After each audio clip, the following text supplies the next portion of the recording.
하나님 아버지, 오늘도 우리가 주의 말씀 앞에 섭니다.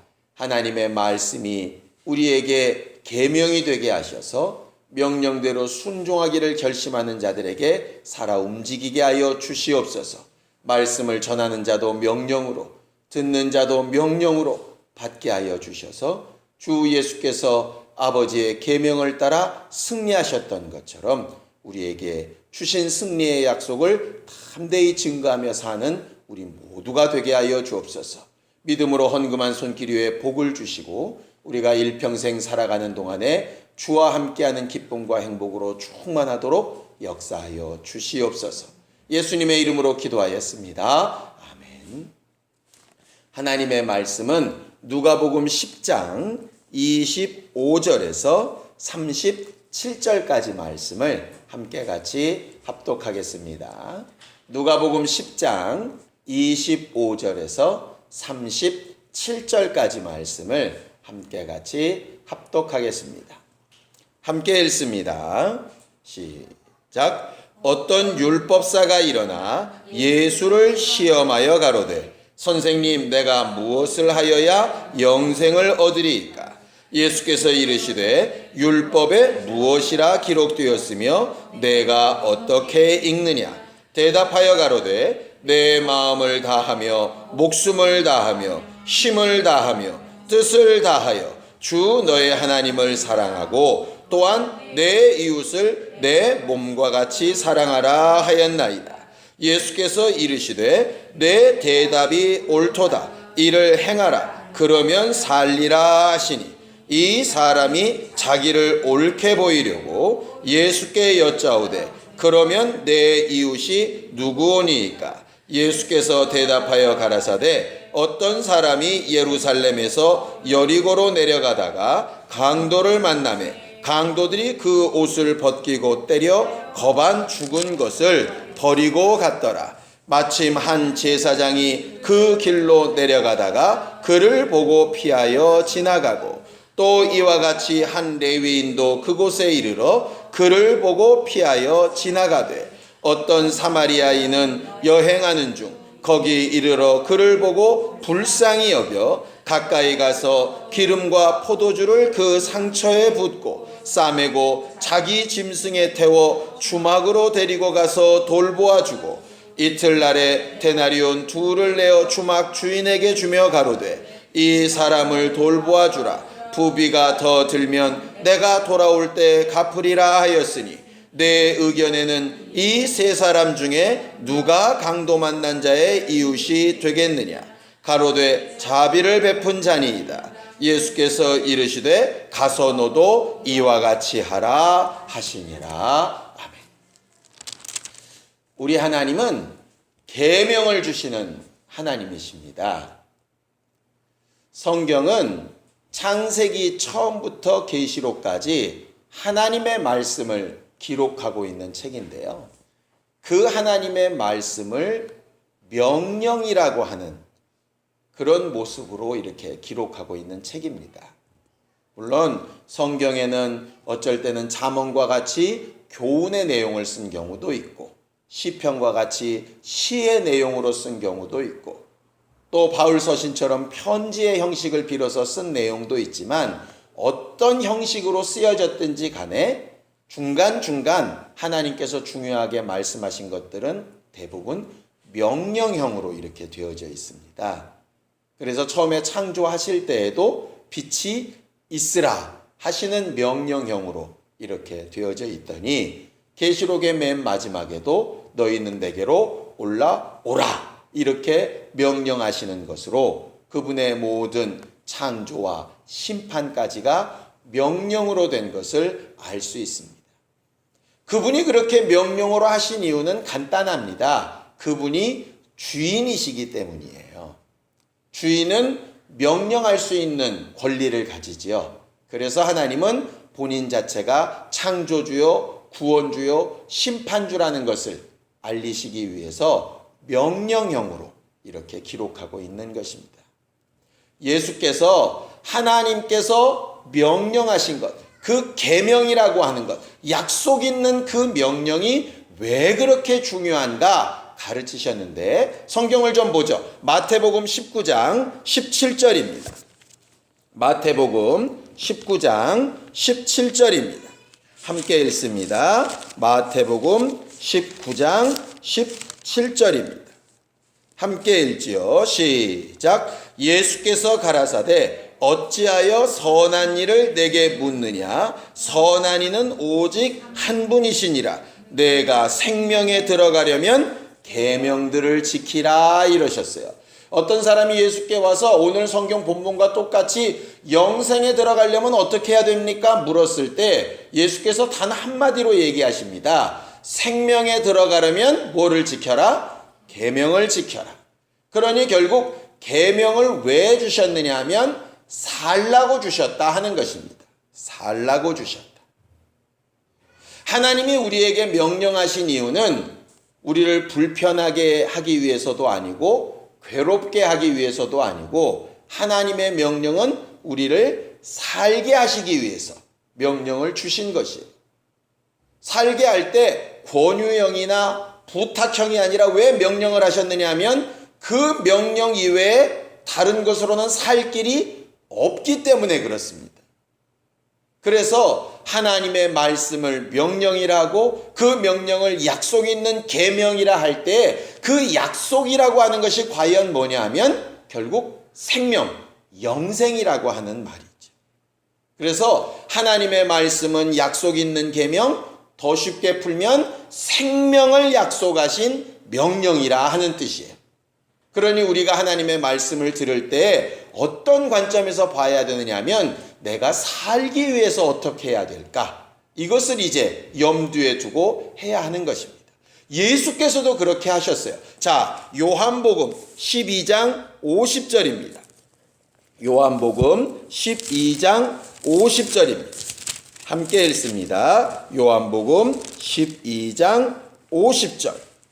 함께 읽죠. 시작. 나는 그의 명령이 영생인 줄 아노라. 그러므로 나의 이르는 것은 내 아버지께서 내게 말씀하신 그대로 이르노라 하시니라 그러셨어요.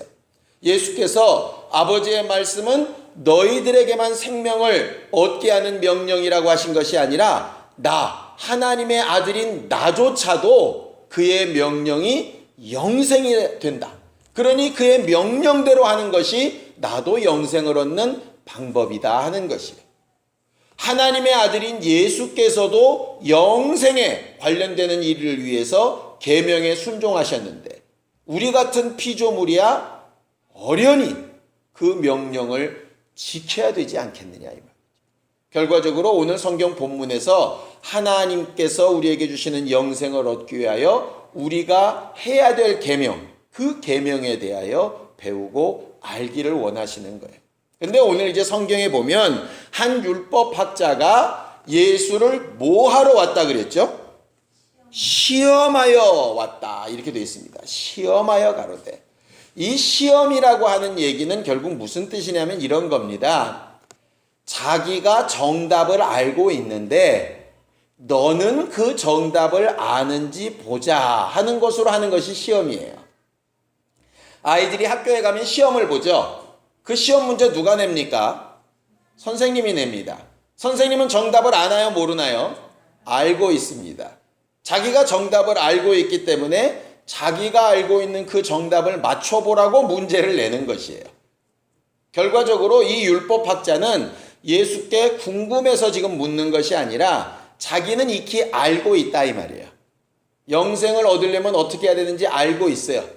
그런데 예수도 과연 내 생각과 똑같이 말하는지 그렇지 않은지를 알아보고 싶어서 온 것입니다. 그럼 그 사람이 알고 있었던 정답이라고 하는 게 과연 뭘까? 그 사람이 얘기한 거예요. 하나님의 명령, 계명이라고 하는 것. 성경은 가장 먼저 나오는 계명이 선악과 계명입니다. 모든 나무의 실과는 따먹어도 좋으나 동산 중앙에 있는 선악을 알게 한 나무의 실과는 따먹지 말아라. 먹는 날에는 정령 죽는다 하는 것이 인간에게 주어진 첫 번째 명령이었죠. 두 번째는 아브라함에게 하신 명령입니다. 내 본토 친척 아비집을 떠나서 내가 내게 지시하는 곳으로 가라. 그러면 내가 너와 함께하고 내 자손도 많아지게 하겠다. 이게 약속 있는 계명이었죠. 그 다음에 애굽으로 내려갈 때도 명령으로, 애굽에서 나올 때에도 명령으로 그렇게 사람들은 순종해 나아갑니다. 그리고 모세가 시내산에서 받아온 것이 그 계명을 10배로 불린 10계명을 받아가지고 오죠. 그러니까는 선악과 계명이나 그 다음에 아브라함에게 주신 계명은 여러 개가 아니었어요. 단 하나였어요. 내가 말한 대로 지키라 하는 것이었고, 10계명 때부터는 이게 10가지로 늘어나고, 레위기와 민수기와 신명기를 지나가면서 이게 613가지로 늘어납니다. 그리고 나서 그 다음에 바리새인이나 서기관들에 내려가면서 이것이 이제 수만 가지로 더 늘어나게 되는 거예요. 율법의 여러 조항들이. 그러다 보니까 사람들이 그 다음에는 하나님의 계명을 지키는데 이제 어려움을 겪게 되는 것이죠. 왜냐하면 계명이 하나밖에 없을 때는 고민할 필요가 없어요. 하나만 지키면 되는데 이게 10계명 때부터 고민이 시작되는 겁니다. 뭐냐 하면 처음에 하나님을 공경하라 하는 것과 저 뒤에 부모를 공경하라 하는 것이 충돌나는 때가 있잖아요. 그래서 예수께도 말씀하지 않습니까? 뭐 하지 말라고요? 고르반 하지 말라고. 이게 충돌이 났을 때 사람들이 고민하는 것이 뭐냐면 1계명이 더 먼저고 5계명은 뒤니까 1계명이 앞선다. 그러니까는 결정적인 순간에는 부모를 공경 안 하고 하나님만 공경하면 돼. 이렇게 이제 가게 되는 것이 선택이거든요. 선택. 우리는 지금도 그런 하나님의 명령에 대한 여러 가지 선택들을 많이 하고 있습니다. 오늘 성경은 그 여러 가지 계명들 가운데 어떤 것을 선택해야 되나 하는 것에 대한 정답을 말해주고 있는 것이에요. 이 율법학자도 아마 그런 고민이 많았던 것 같아요. 여러 계명들이 다 있는데 그 계명들 가운데 과연 뭐부터 어떻게 지켜야 되나? 그래서 예수께 묻는 겁니다. 영생을 얻으려면 생명에 관련된 가장 주된 계명이 뭐지요? 이렇게 물어보는 거죠. 그런데 예수께서 그 마음을 아시고 정확하게 이렇게 답변을 하십니다. 내 입으로 뭐라고 말하는 것이 중요한 게 아니고 네가 성경에서 뭐라고 읽고 하나님에게 뭐라고 배웠느냐 이렇게 물어보시는 거예요. 결국 율법이 말하는 바가 예수께서 말하시려고 하는 것과 같다 틀리다. 같다. 율법학자가 알고 있는 그 내용과 예수께서 말씀하시려고 하는 것이 같다 틀리다. 같다. 그 얘기를 하시는 거예요. 우리는 흔히 자꾸 이렇게 오해하는 것이요. 예수님이 자꾸 율법학자들이나 먼저 믿는 사람들의 생각을 자꾸 니들은 틀렸어. 이게 맞아. 자꾸 이렇게 설명하셨다라고 얘기를 하는데요. 예수는 그렇게 설명하신 것이 아니고 너희가 알고 있는 게 맞는데 알고 있는 것이 어떤 때는 부분만 알고 있고 어쩔 때는 한쪽 면에 대해서만 얘기하고 있고 어쩔 때는 그 원래 뜻은 모르고 오해를 하고 있고 그렇기 때문에 그것을 고쳐주려고 하신 것이지 니들은 틀렸어 내가 맞아 이렇게 말씀하신 예가 별로 없어요.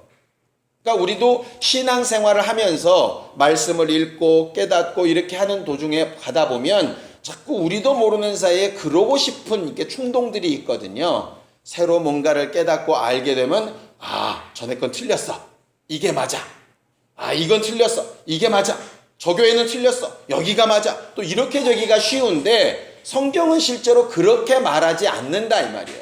왜냐하면 일부분의 문제, 편협된 문제, 제대로 이해하지 못한 오해의 문제이지 이건 틀렸다 맞았다의 문제가 아니라는 거예요. 대표적인 예를 이렇게 들어볼까요? 사람들은 자꾸 결혼하는 게 옳습니까? 안 하는 게 옳습니까? 이걸 자꾸 물어봐요. 그래서 하는 게 옳고 안 하는 게 틀리다 이렇게 얘기하는데 사도 바울이 설명을 이렇게 합니다.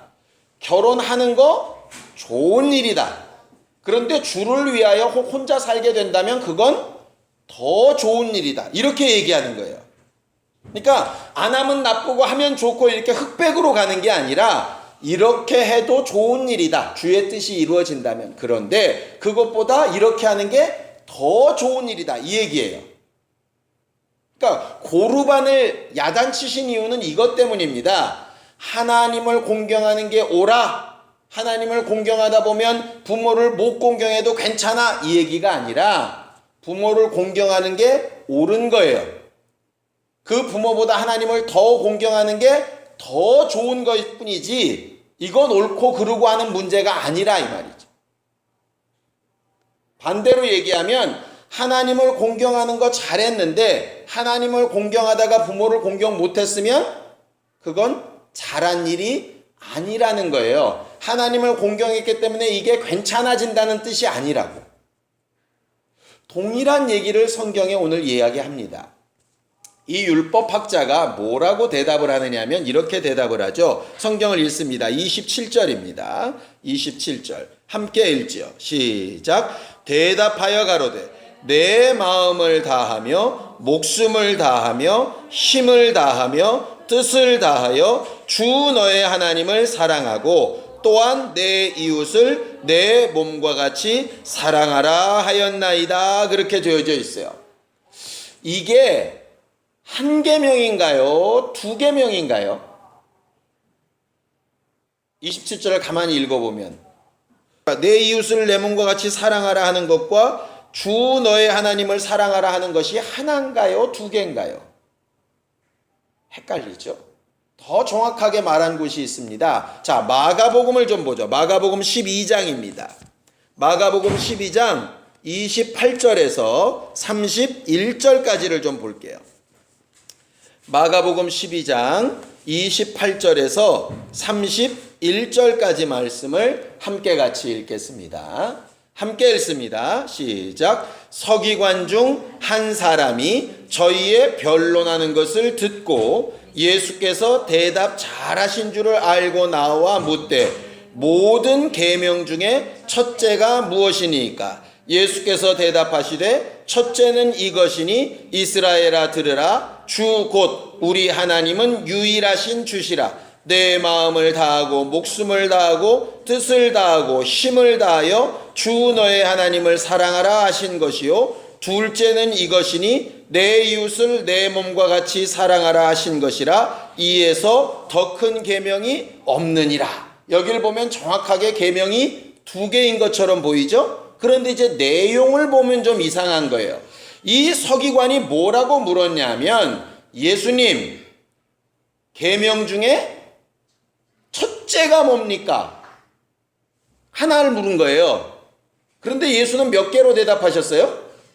두 개로 대답하셨어요. 그러면 두 번째는 뭐 하려고 대답을 하셨을까? 첫째는 이것이다 라면 대답하시면 되지. 그런데 더 이해가 안 되는 건 둘째는 해놓고 나서 뭐라고 맨 마지막에 그러시느냐? 이에서 더 큰 계명이 없느니라 그랬어요. 아니 이 웃기잖아요. 첫째는 하나님을 사랑하는 것이다. 둘째를 말 안 하시고 이에서 더 큰 계명이 없다 이러시면 되는데 첫째는 하나님 사랑하는 것이고 둘째는 이웃 사랑하는 것인데 이에서 더 큰 계명이 없다. 그럼 이에서는 뭐란 얘기예요? 첫째란 얘기예요? 둘째란 얘기예요? 이게 무슨 내용이냐면 이거예요. 첫째는 하나님을 사랑하는 것이 맞고 둘째는 이웃을 사랑하는 것이 맞는데 이 두 가지가 합쳐져야 가장 큰 계명이다 이 얘기예요. 가장 큰 계명은 이에서 지나치지 말아야 된다. 그러니까 하나님을 사랑한다 그래서 이웃을 사랑하도 하지 않아도 된다로 가면 안 되고 이웃을 사랑했으니 하나님은 좀 덜 사랑해도 된다고 가면 안 되고 이에서 더 큰 계명이 없다는 얘기는 첫째와 둘째는 두 개 같지만 결국은 하나다 그 얘기예요. 십계명이 원래는 돌판이 두 개 같지만 결국은 하나예요. 왜? 선악과 계명이나 아브라함에게 하셨던 계명이 하나인 것처럼 이것을 이해하기 쉽게 여러 가지로 조항을 만들었을 뿐이지 결국은 단 하나, 하나님의 말씀대로 하라 그 얘기거든요. 그러고 나서 성경 본문에 돌아와서 10장 27절을 봤더니 그 원문은 이렇게 돼 있더라고요. 주 너의 하나님을 사랑하라. 이는 내 이웃을 내 몸과 같이 사랑하라는 것과 같다 이 얘기예요. 그 또한이라고 하는 얘기가 카이거든요. 헬라어로. 그것이 동격이란 얘기예요. 앞에는 곧 이거다 이 얘기예요. 그러니까 하나님의 태초에 말씀이 있었다. 그 말씀이 곧 생명이다. 그 말씀이 곧 빛이다. 그 말씀이 육신이 되어 오신 분이 예수다. 이렇게 나가죠. 이게 다 똑같다는 얘기예요. 그러니까 말씀이 앞서고 예수는 다음이고 빛은 그 다음이고 이런 게 아니라 말씀, 빛, 생명, 육체로 오신 예수, 이게 다 동격인 것처럼, 아버지와 아들이 동격인 것처럼, 거기 있는 계명은 하나님을 사랑하는 것과 이웃을 사랑하는 것이 동격이라는 얘기예요. 그러니까 하나님을 정말 목숨을 다해서 사랑하는 사람은 당연히 이웃을 사랑하게끔 되어져 있다는 거예요. 성경은 그 내용을 말하고 있는 거예요. 그래서 예수께서 말씀하시는 거죠. 네 생각과 같다. 네가 율법에서 읽은 것과 같다. 영생을 얻으려면 이 계명을 지켜야 된다. 결국 하나님을 사랑하는 것과 이웃을 사랑하는 것이 동격이기 때문에 이것이 함께 이루어져야 되는 거예요. 이웃사랑의 문제는요, 예수께서 와서 하신 얘기가 아닙니다. 처음에 하나님께서 선악과 사건 있은 이후부터 바로 말씀하신 것이에요. 가인이 아벨을 향하여서 내가 아우를 지키는 자입니까? 할 때 지키는 자라는 거예요. 챙겨야 되는 사람이라는 거예요. 출애굽을 할 때도 너희가 나그네 되었을 때 도움을 얻은 것처럼 당연히 나그네들을 정말 대접하고 함께하고 위로하고 도와야 되는 것에 대해서 철저하게 말씀하고 계세요. 왜냐하면 먼저 하나님의 사랑을 받고 먼저 하나님의 관심을 받은 자들이 다른 이들에게 하나님의 일을 알리고 가르쳐야 되는 것이 의무이기 때문에, 그게 하나님 주신 명령이기 때문에 그렇다 이 말. 결과적으로 예수께서 그 율법사에게 제대로 된 것을 가르치고 네 말이 맞다 하시니까 이 사람이 자기를 옳게 여기려고, 자기를 좋게 보이려고, 나는 그 명령을 다 지켰다는 것을 이야기하려고 그러면서 얘기하는 거죠. 그럼 예수님, 우리 이웃이 누굽니까? 어떤 이웃을 그렇게 사랑해야 될까요? 이렇게 묻는 거예요. 그때도 이미 시험하듯이 묻는 것이니까 이미 자기 속에 정답이 있겠죠? 어떤 이웃이겠어요? 자기 생각에는 이방인은 빼고, 사마리아인 빼고, 하나님 믿지 않는 사람 빼고, 율법 안 지키는 사람 빼고, 할례 안 받은 사람 빼고, 명령대로 안 사는 사람 빼고, 뭐 이런 식으로 해가지고 쭉 빼고 나서 결국 자기 기준에 맞는 사람, 그게 내 이웃, 이렇게 생각하는 거죠. 결국 그는 그런 대답을 듣기 원했어요. 근데 예수께서 하신 말씀은 우리가 너무나도 잘 알고 있는 선한 사마리아인의 비유잖아요. 이 사람은 분명히 예수께 뭐라고 물었냐면 누가 우리의 이웃입니까? 이렇게 물었어요. 그렇죠? 성경을 한번 볼까요? 자, 10장 29절을 보겠습니다. 10장 29절 함께 읽습니다. 시작. 이 사람이 자기를 옳게 보이려고 예수께 여짜오되 그러면 내 이웃이 누구니까? 이렇게 물었어요. 그런데 예수는 뭐라고 대답을 하시느냐? 저 뒤에 가서 36절 보겠습니다. 36절 함께 읽죠. 시작. 내 의견에는 이 세 사람 중에 누가 강도 만난 자의 이웃이 되겠느냐? 그렇게 대답을 하셨어요. 이 비유는 너무 잘 아시죠? 어떤 사람이 예루살렘에서 여리고로 내려가다가 강도를 만나서 거반 죽게 되었습니다. 지나가던 제사장이 그를 분명히 발견했는데도 그를 도울 수 없었어요. 문제는 그것이 자기의 손해가 될까봐 그랬었든지 아니면 자기의 직분을 감당해야 되는데 그를 돌보다가 죽어버리면 자기 직분에 손해가 될까봐, 혹여라는 자기가 제사장이기 때문에 자기가 남을 대신해서 제사를 드려줘야 되는데 자기가 저주를 받거나 깨끗해 되지 못하여서 그 예배가 실패되면 어떡할까 하는 그런 고민 때문에 실상은 그를 못 도왔는지 모르죠. 어쨌든 문제를 보고도 돌아보지 못하고 자기의 길을 갑니다. 그 다음에 레위인도 똑같이 하죠. 결국 앞에 제사장과 레위인은 누구랑 가장 가까운 사람들이냐면 하나님과 가장 가까운 사람들이에요. 하나님의 일을 해야 되고 하나님의 역사를 이루어야 되는 일들이에요. 이게요, 바로 그 다음에 나와 있는 마르다 마리아 사건하고 똑같은 얘기입니다. 이들이 생각할 때는 이 사람을 지금 돕는 일보다 급하고 중요한 일이 뭐냐면 하나님 앞에 예배하는 일이에요. 레위인으로서 가서 하나님의 성전을 섬기는 일이에요. 중요하지 않다는 게 아니에요. 그런데 이들은 뭐를 우선시했냐면 이를 돕는 것보다 이것이 더 우선된다고 생각을 했던 거예요. 그런데 이 사마리아인은 자기의 여행 중에 있었다 그랬어요. 장사를 가는 것이든 뭔지 모르겠지만 여행 중에 이 사람도 자기의 일이 있었어요. 그러니까 제사장에게는 제사 드리는 게 자기의 일이고 레위에게는 성전에서 섬기는 게 자기의 일인 것처럼 이 사마리아인은 장사하는 게 자기의 일이겠죠. 이 사람도 자기의 일이 있었어요. 그런데 자기의 일을 가는 도중에 이 사람을 만나서 이 사람을 데리고 자기 포도주로 씻기고 자기가 타야 될 자기 짐승에 태우고 자기가 묵어야 될 여관에 데려가서 자기 돈을 그 여관에 내주고 이 사람을 잘 돌봐주면 다음에 돌아올 때 더 든 비용까지도 내가 다 책임을 지겠다고 이렇게 얘기를 합니다. 이 사람이 자기의 일을 안 한 게 아니죠. 이 사람은 맡겨놓고 부탁해놓고 자기 일을 하러 갔어요. 그러니까는 제사장과 레위인도 자기 일을 하러 갔고 이 사람도 자기 일을 하러 갔다 이 말이에요. 근데 제사장과 레위인은 이 사람을 돌보는 일을 하지 않고 자기 일을 하러 갔고 사마리아인은 이 사람을 돌보는 일을 해놓고 손해를 감수해 놓고 자기 일을 하러 갔어요. 이 차이일 뿐이에요. 선한 사마리아인이라 그래서 자기를 다 내려놓고 아무것도 안 하고 이 사람에게만 계속 매달려 있었다는 뜻도 아니에요. 결국 무슨 얘기냐면 우선순위의 문제라는 얘기예요. 우선순위의 문제. 그런데 이 우선순위가 어떤 우선순위냐 하는 것이죠. 제사장이나 레위인들은 하나님 앞에 하는 이 성결한 직분, 이 하나님의 하시는 일이 이 사람보다 우선이라고 생각을 하는 거예요. 그렇게 따지면 어떤 게 가능한지 아십니까?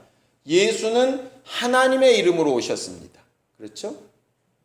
예수는 하나님의 아들이라고 본인은 말씀을 하셨어요. 본인은 그리스도라고 얘기를 하셨어요. 성령께서 자기 안에 와 계시다고 얘기하셨어요.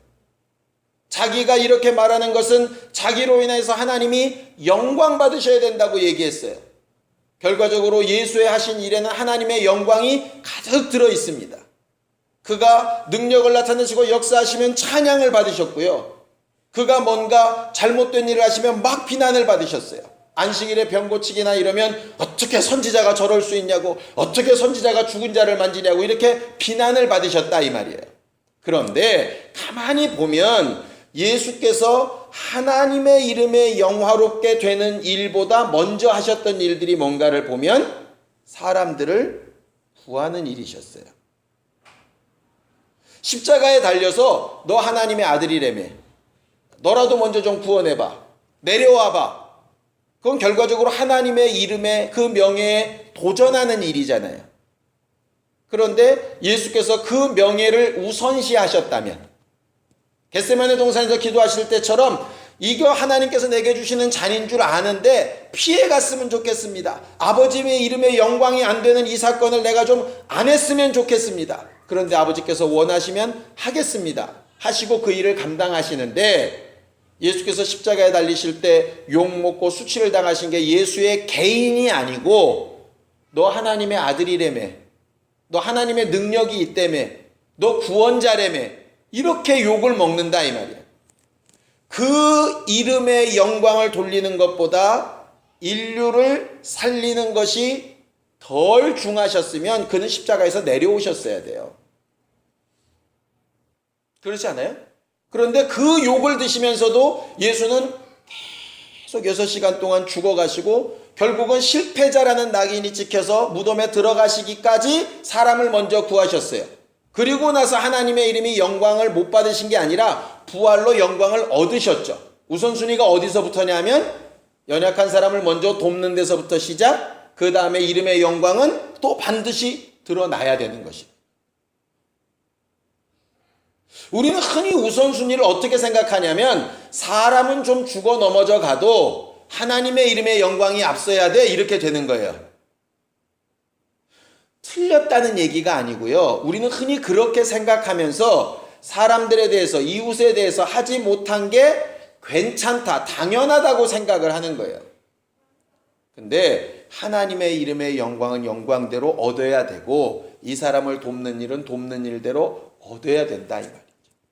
그런데 이 선한 사마리아인의 비유와 같이 자기 일이 되게 중하지만 이 일을 먼저 생각하고 행하는 일에게 하나님께서 더 역사하시는 것을 보게 돼요. 이걸 다시 말한 것이 이것입니다. 야고보서에 사람이 굶어 죽게 되었는데 복음만 얘기하면 될까? 성경 그렇게 기록하죠. 그래서 배고픈 사람한테는 복음보다 먼저 뭐부터 주라고요? 먹을 것부터 먼저 주라고. 옷 벗은 사람은 뭐부터 주라고요? 입는 옷부터 주라고. 그리고 반드시 복음을 말해야 되는 게 맞는 거예요. 그런데 복음이 급해. 맞죠. 육신에 사는 것보다 영생이 중요한 거 맞죠. 그런데 성경은 이 순서를 우리가 기본적으로 믿음 있다 생각하는 순서에 반대로 얘기한다 말이지. 하나님께서 이 얘기를 하시는 거예요. 내가 아버지의 영광을 올리기 위해서 내가 너희를 위하여 행한 일을 기억하라 하시는 거거든요. 자, 요한복음 17장을 좀 봅시다. 요한복음 17장 23절입니다. 요한복음 17장 23절입니다. 함께 읽습니다. 요한복음 17장 23절 함께 읽지요. 시작. 곧 내가 저희 안에 아버지께서 내 안에 계셔 저희로 온전함을 이루어 하나가 되게 하려 함은 아버지께서 나를 보내신 것과 또 나를 사랑하심 같이 저희도 사랑하신 것을 세상으로 알게 하려 함이로소이다 그랬어요. 하나님의 이름에 영광 돌리는 건 맞고요. 하나님께서 하시는 일을 이루는 건 맞는데요. 그 일의 처음 출발은 뭐냐면 세상에 알리시는 일부터 시작하신 거예요. 하나님과 예수와 사람의 관계가 때려지는 것이 아니라 무엇이 먼저고 뭐가 나중이 아니라 함께 맞물려 돌아가고 있다 이 말이에요. 저는 하나님의 하시는 일 빼고 하나님이 오직 인간을 위해서 뭘 하셨다는 인본주의에 반대합니다. 그거 철저하게 반대합니다. 그건 옳지 않습니다. 그러나 사람이 빠진 신본주의도 그것도 옳지 않은 것 같다 이 말이에요. 그것도 한쪽만 보고 있는 것이. 주를 위하여 먼저 하는 것 중요하지요. 먼저 그의 나라와 의를 구하는 것 중요하지요. 그런데 먼저 그의 나라와 의를 구하기 위해서 뭘 해야 될까? 이렇게 행동을 보면 그것은 이웃에게 해야 되는 부분, 사람들에게 해야 되는 부분, 내 삶 가운데서 움직이고 선택하고 손해봐야 되는 부분들이 분명히 존재한다. 그것을 우리가 잘 선택할 수 있는 사람이 되어야 제대로 된 믿음 생활을 할 수 있을 것 같아요. 예수께서 이렇게 말씀하셨죠. 아까도 말했듯이 누가 강도 만난 자의 이웃이 될 거냐. 우리가 말씀을 듣다 보면 흔히 이런 판단을 하려고 합니다. 제3자의 입장에서 요건 맞고 요건 틀리고 이렇게 하면 되고 저렇게 하면 안 되고 이렇게 판단하는 식으로 말씀도 전하고 듣게 되기가 굉장히 쉬운데요. 예수는 오늘 말씀 가운데 정확하게 한 가지를 가르치고 계세요. 율법학자 네가 율법을 잘하는 것도 참 훌륭한 일이고 내가 묻는 질문에 대답을 잘한 것도 참 훌륭한 일이다. 그런데 말씀은 듣고 이렇게 판단하는 게 아니고 네가 어떤 이웃이 될 거냐를 네 스스로 결단하는 거야. 이렇게 말씀하시는 거예요. 이 사람은 자기를 바꿀 생각이 있는 게 아니라 판단할 생각만 있는 거죠. 영생을 얻기 위해서 이거 저거 이렇게 되는 거야. 결과적으로 예수님 영생을 얻으려면 어떻게 해야 될까요? 이것은 내가 어떻게 해볼까요? 이것을 묻는 게 아니라 내가 알고 있고 판단하는 게 당신이 만나 틀린 날 보겠습니다 하는 거에만 관심이 있는 것과 똑같이 어떻게 하려는 마음은 없이 옳다 그르다만 하고 있는 것이죠. 예수는 말씀을 전하시면서 누가 강도 맞는 자의 이웃이 되겠느냐 하셔서 누가 이웃이냐 아니냐가 지금 중요한 게 아니라 너는 어떤 이웃이냐가 가장 중요하다. 이 교회가 어떻고 저 교회가 어떻고가 중요한 게 아니라 너는 어떤 교회냐가 가장 중요하다. 어떤 집사는 누가 어떻고 어떤 목사는 어떻고 어떤 장로는 어떻고 그거 잘 분별할 수 있는데 너는 어떤 성도냐가 가장 중요하다. 예수께서 그렇게까지 물으셨는데도 이 율법사는 자기를 스스로 또 옳게 여기려고 분명히 비유 가운데 얘기하면 누가 강도 만난 자의 이웃입니까? 선한 사마리아인입니다. 이렇게 얘기해야 되는데 자비를 베푼 자니이다. 결국 그가 말한 자비라는 것이 뭐냐면 자기 일에 손해보는 것이에요. 제사장이나 레위인은 자기 일에 손해 안 보려고 하는 것이죠. 하나님을 섬긴다는 미명 아래 자기 손해를 안 보는 거예요. 우리가 지난 주일날 그리스도의 일이라는 것이 과연 뭔가 남의 짐을 대신 짊어지는 게 그리스도 일이라고 배웠는데 그리스도를 닮은 사람들이라고 하는 우리들이 남의 것으로 인해서 손해보려고 하지 않는다 이 말이에요.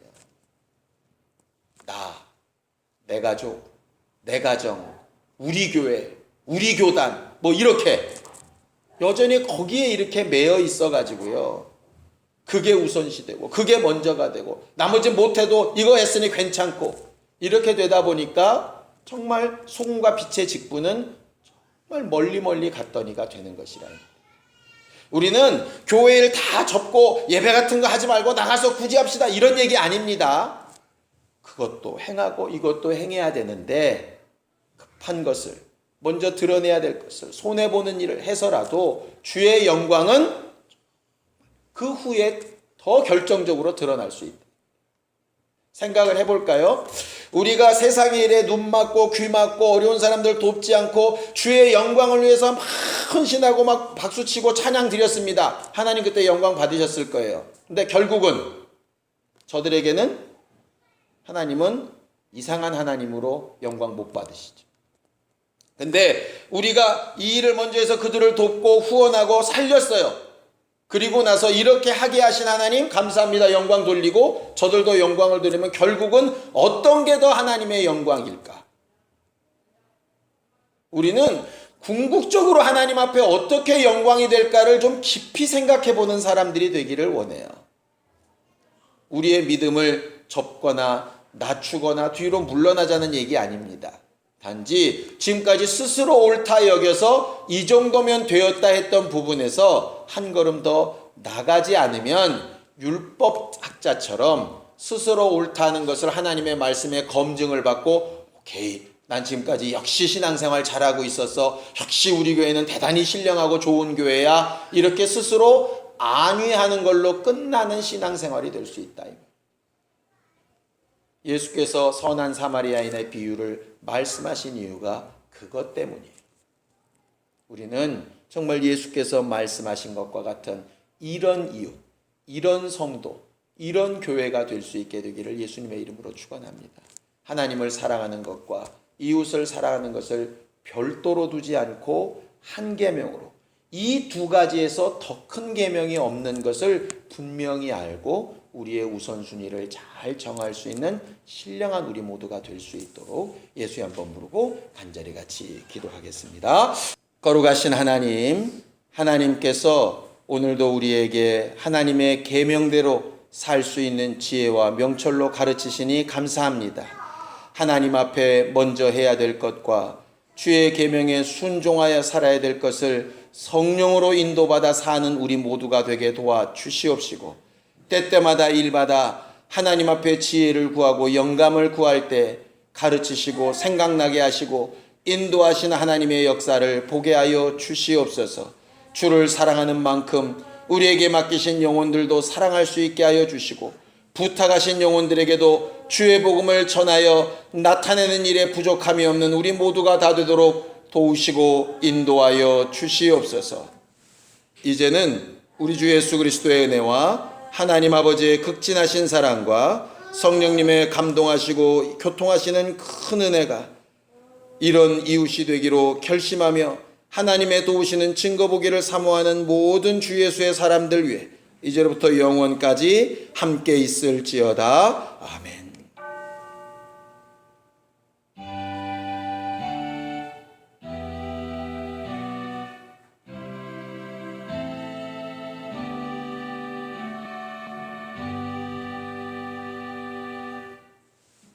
우리 예배 받으신 하나님 앞에 감사 박수 내겠습니다. 수고하셨습니다.